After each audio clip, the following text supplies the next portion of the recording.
आदाब, JKC news के उर्दू खबरनामे में आपका खैर मकदम। मैं हूं आपके साथ आलम खान हगला। खबरों पर आगे बढ़ने से कबल आइए नजर डालते हैं इस वक्त की अहम सुर्खियों पर।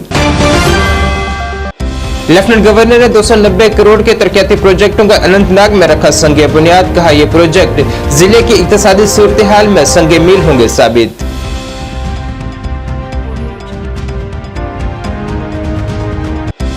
रियासी कटरा में पेश आया सड़क हादसा। शिवखोड़ी मंदिर जा रहे 7 यात्री हुए जख्मी। 3 शदीद जख्मियों को जीएमसी जम्मू किया गया मुंतकिल।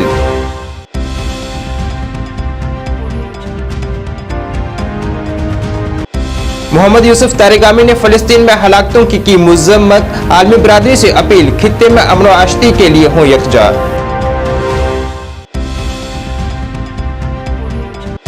और जम्मू कश्मीर में बारिश और बर्फबारी से मामूल की जिंदगी हुई मुतासिर। के सड़कों पर आमदोरफ्त मुअत्तल। कल से मौसम में बेहतरी की उम्मीद।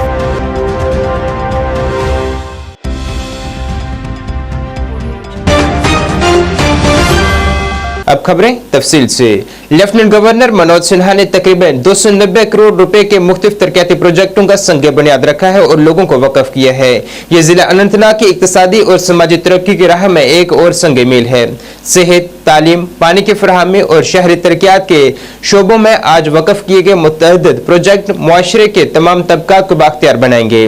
लेफ्टिनेंट गवर्नर ने कहा है कि सेहत और तालीम पर हमारी तवज्जो लोगों को मुस्तकबिल के चैलेंजों के लिए तैयार करेगी और जिले की तरक्की की कहानी को जिंदा करेगी। उन्होंने कहा है कि मुख्तलिफ शोबों की ताकतों को हम आहंग करने, मयारे जिंदगी को बेहतर बनाने और सन्नती शोबे में वसी मौक़े से फायदा उठाने की इज्तिमाई कोशिशों के साथ साथ जम्मू कश्मीर आज मुल्क में तरक्याती तब्दीलियों में सबसे आगे है। 290 करोड़ की प्रोजेक्ट इनाग्रेशन और संगे बुनियाद रखी गई। जी सर, अल्ताफ लोगों ही प्रधानमंत्री आवास योजना में ऐसे अनेक लोग जो लैंडलेस थे उन्हें भी नए ढंग से प्रशस्त किया।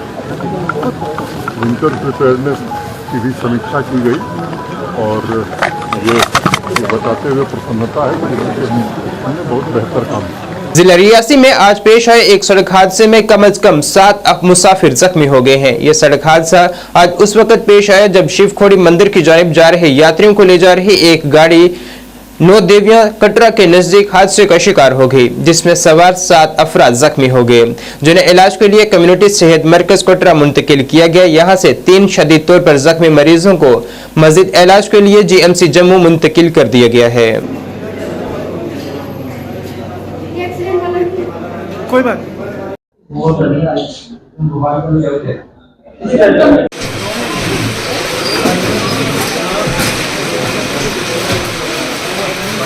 CPIM senior leader Mohammad Yousuf Tarigami ने इसराइल और फलस्तीन के दरमियान चल रही कशीदगी के दौरान फलस्तीन में हुई हलाकतों की शदीद मुज़म्मत की है। उन्होंने आलमी बरादरी से अपील की है कि वो मुत्तहद होकर एक मंच पर आए और खित्ते में अमन व आशती के लिए यकजा हो जाएं। उन्होंने कहा है कि तमाम मामलात का हल बातचीत से होना चाहिए।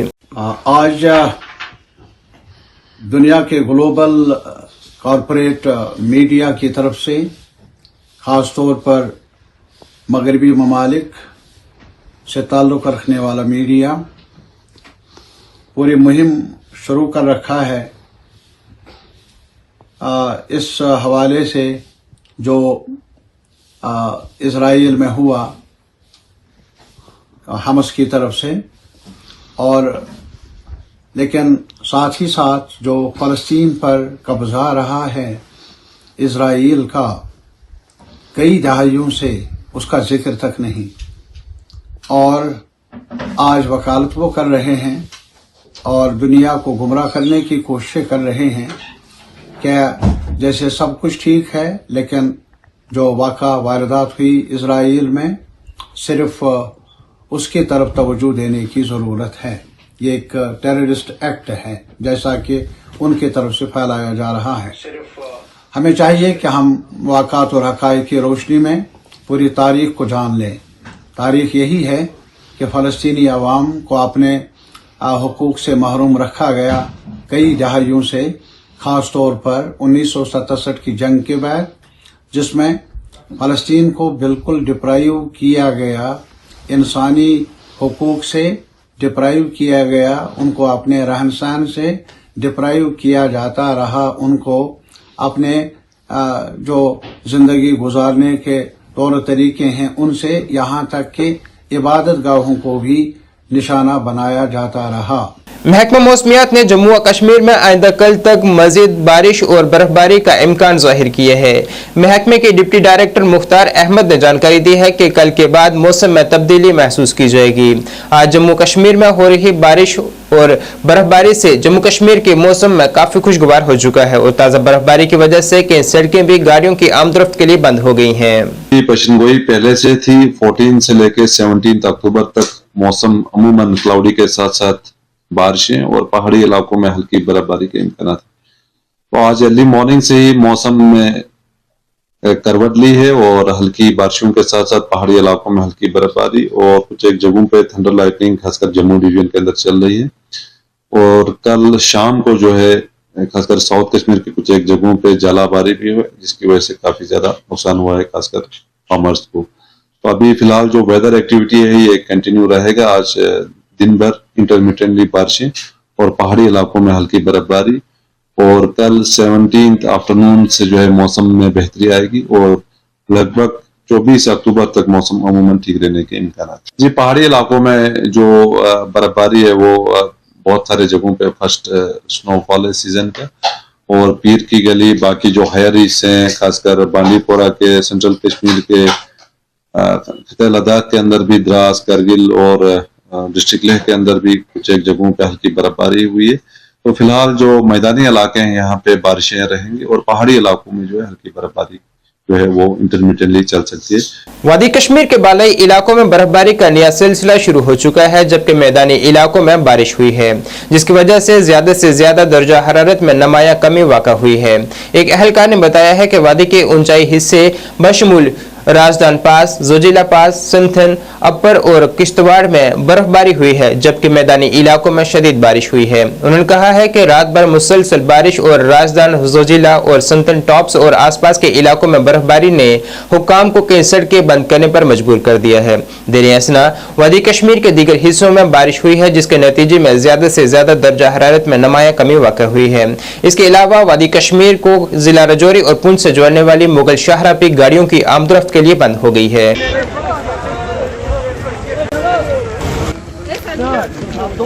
दोनों देखो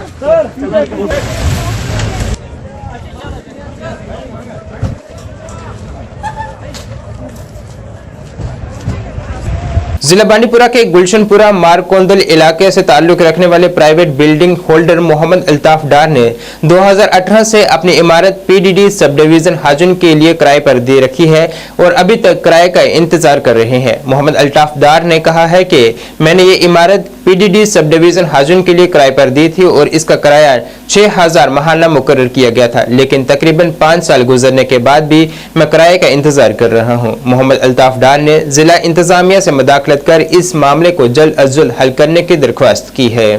नाम मोहम्मद अल्ताफ डार, मालिश नाम गुलाम नबी डार, रोजान गुलशनपुरा मारकुंडल। मे 6/6/2018 मज बिल्डिंग किराए पे पीडीडी सब डिवीजन हाजनस तत पे वुनिक तान 5.5 वरी 6,000 रपी कर डीसी बांडीपोरान किराए तम वुनिक तान 3,97,000 रपी वुनिक तान आय मे 1 रुपये तक किराए दिन कहें। मीटिंग मे 60,000 रपये तम सात तिक तम पोस मिल मे वुनिक तान कहें।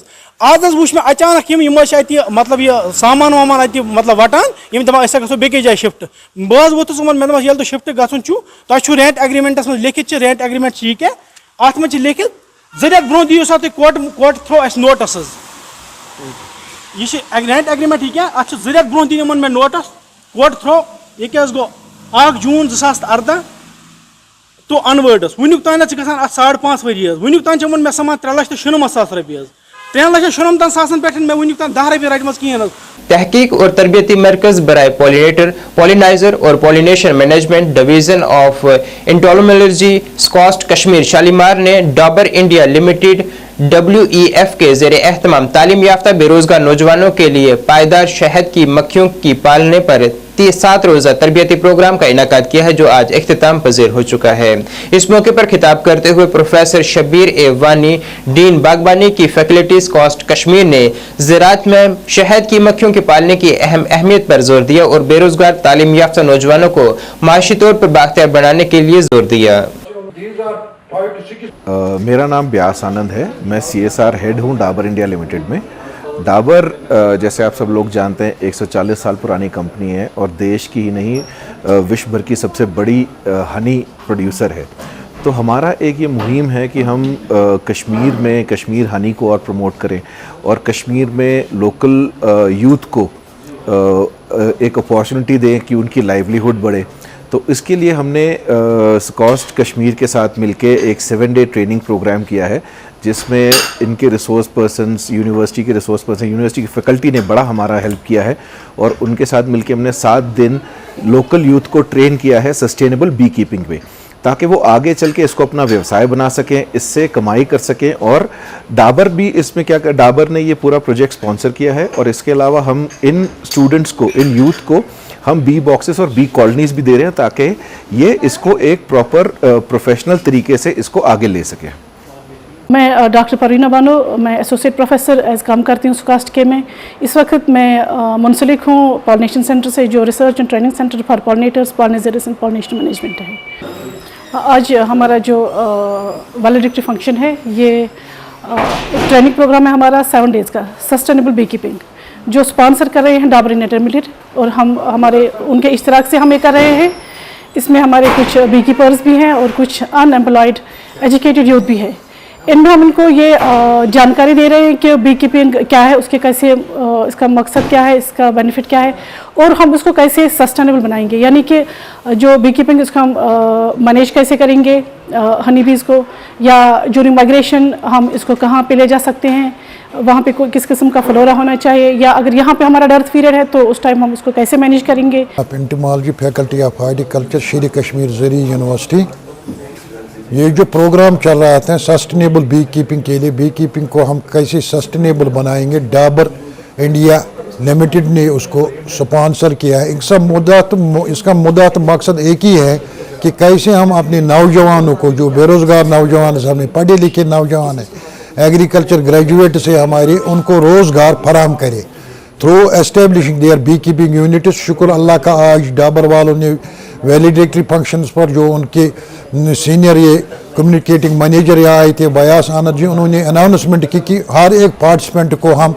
10-10 कॉलोनीज देंगे जो कि अपना ये यूनिट खड़ा करें। उनके लिए उन्होंने एक्सपोजर विजिट का भी अनाउंसमेंट किया है। Jammu Kashmir democratic piece movement समाजी व सियासी तंजीम जो जम्मू कश्मीर में कई सालों से जमीनी सतह पर काम कर रही है, सिविल सोसाइटी को मजबूत करने और जम्मू व कश्मीर और इसके लोगों के अमन और खुशहाली के लिए काम करने और लोगों की तकलीफ को दूर करने के लिए काम कर रही है। डेमोक्रेटिक पीस मूवमेंट और मीटिंग का एजेंडा जम्मू कश्मीर के इत्तेहाद, सालमियत, फलाह बहबूद, वकार और खुशहाली के लिए समाजी व सियासी तंजीम के तौर पर काम करना है। जमात ने इंतजामिया से मुतालबा किया है कि जम्मू कश्मीर, खासकर कश्मीर में बिजली के बहरान को फौरी बुनियादों पर हल किया जाए, क्योंकि इससे लोगों की रोजमर्रा की जिंदगी मुतासिर होती है। हिंदुस्तान के तमाम हिस्सों में ज़ेर तालीम तलबा की हिफाजत और तहफ़्फ़ुज़ को यकीनी बनाया जाए। 4 से 10 मरले जमीन गैर अराजी याफ्ता लोगों को दी जाए। ये यकीनी बनाया जाए कि जमीन सिर्फ जम्मू कश्मीर के मकामी लोगों को ही दी जाए। शुक्रिया अदा कि आप बड़े शॉर्ट नोटिस पे आए, क्योंकि ये हमने इमीडिएटली प्रेस कॉन्फ्रेंस बुलाई, जो आज मुद्दा मकसद हम बताएंगे कि democratic Jammu Kashmir democratic piece movement, ये आज से 2 साल पहले प्रेस क्लब में लॉन्च हुआ था। जब प्रेस क्लब था तो उसके बाद हम लगातार पूरे जम्मू कश्मीर में काम कर रहे थे। वो अभी पोस्टर भी आने वाला है, जिसमें आपको पोस्टर में कि हमने क्या क्या अभी काम किया, और उसका नारा भी है कि हमने काम किया है, काम करेंगे। और वही टैगलाइन पर आगे फिर से हमने वापस स्टार्ट कर रहे हैं इसको। बीच में आपको पता होगा कि फिर वो सारा का सारा मर्ज हमने, जब आज़ाद साहब ने पार्टी लॉन्च की थी टैगोर हॉल में, वो मर्ज किया था। और हमारी फिर उसके बाद सारे के सारे जो लोग थे वो रिज़ाइन 30 अप्रैल को हुए। और फिर लगभग 1 महीने से ये चल रहा था कि पहले म्यूनसिपलिटी इलेक्शंस हो जाएंगे, पंचायत इलेक्शंस हो जाएंगे, म्यूनसिपलिटी। तो उसमें हमारे 13 कॉन्स्टिट्यूंसियों पे हमारी टीम मेहनत कर रही थी। लेकिन बीच में आपको भी पता चला कि सबको पता चला कि अभी डेफर हुआ है या क्या होने वाला है। तब तक हमने फिर से सोचा कि नहीं, तब तक हम अपने जितने भी लोग हैं, फिर मैं इंट्रोड्यूस कराऊंगा सबसे। समाजी व सियासी कारकुन राथर महाराज ने पीर को नामनिगारों से बात करते हुए कहा है कि उन्होंने बानीपुरा में एलजी मनोज सिन्हा के सामने कई तरक्याती प्रोजेक्ट उठाए हैं। एलजी मनोज सिन्हा इतवार को बानीपुरा के दौरे पर थे और जिला इंतजामिया के साथ तरक्याती मीटिंग भी की। बल्कि महाराज ने कहा है कि मैंने सोनावारी के लिए बहुत से तरक्याती मंसूबे उठाए हैं, जिसे फुटब्रिज, सुंबल पर काम, आशाम सोनावारी के लिए पुल, नोगाम सोनावारी के लिए जेके बैंक ब्रांच। महाराज ने एलजी मनोज सिन्हा से इजहार तशक्कुर किया है और कहा है कि तमाम प्रोजेक्टों को उन्होंने नोट किया है। पिछले साल जो हमने डिमांड, जब पिछली बार विजिट था एलजी साहब का, तो हमने रखा था स्टेडियम, वो भी, उसका भी टेंडरिंग हो गई, वो भी हो गया। हमने सुंबल पुल रखा था, जो ओल्ड ब्रिज है, वो भी अप्रूव हो गया है। तो इस साल और बाकी काम थे, जो अशम ब्रिज का, अशम के लोग मुझे काफ़ी बोल रहे थे कि हमारा ब्रिज है, उसमें गाड़ी चलनी चाहिए, उनको काफ़ी परेशानी है। और ख़ासकर हेल्थ को लेकर Sumbal hospital, upgradation, blood bank और बाकी जो चीज़ें, या नौगाम का हमारा जेके बैंक का मसला है, या बाकी जो बड़े बड़े प्रोजेक्ट्स है जो मैंने वहाँ पे रखे हैं। और इंशाल्लाह आने वाले वक्त में मुझे पूरा भरोसा, एलजी साहब ने गौर से सुना और उन्होंने उन प्रोजेक्टों को वहाँ पे पूरा एतमाद में लिया कि मैं आने वाले वक्त में ये करके दिखाऊंगा। और मैं, हमें पूरा भरोसा अपनी एलजी सरकार पे कि वो आने वाले वक्त में जो हमारी पेंडिंग डिमांड्स है, सबसे बड़ी डिमांड हमारी है जो हाईवे जाता है, हमारा बांडीपुरा डिस्ट्रिक्ट से मिलता है श्रीनगर से, तो उसको बढ़ाने की ज़रूरत, उसको हाईवे, नेशनल हाईवे में तब्दील करने की ज़रूरत है। तो वो बड़ी प्रॉब्लम है हमारी। तो सुंबल जो हमारा हॉस्पिटल है, उसमें काफ़ी और अपग्रेडेशन करने की ज़रूरत है, क्योंकि हर जगह यहाँ पे आप देखिए हॉस्पिटल की फैसिलिटी, ब्लड बैंक है, लेकिन हमारी सोनावारी में नहीं है। तो इन चीज़ों को उन्होंने गौर से सुना और कहा कि आने वाले वक्त में। नाज़रीन, इस वक्त के उर्दू बुलेटिन में बस इतना ही। मुझे मेरी टीम के साथ दीजिए इजाज़त। अल्लाह हाफिज़।